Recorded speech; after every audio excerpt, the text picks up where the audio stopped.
చెంతగా చేరితే చెంతగా చేరితే వింతగా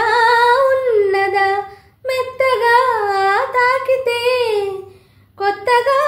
ఉన్నదా మెత్తగా తాకితే కొత్తగా ఉన్నదా నిన్న కలగా ఉన్నది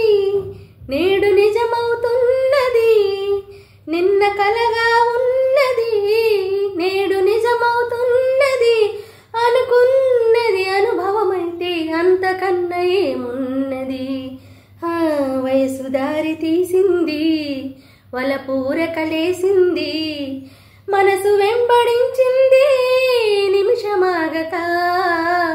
మనసే వెంబడించింది నిమిషమాగక రెక్కలు తొడిగి రెపరెపలాడి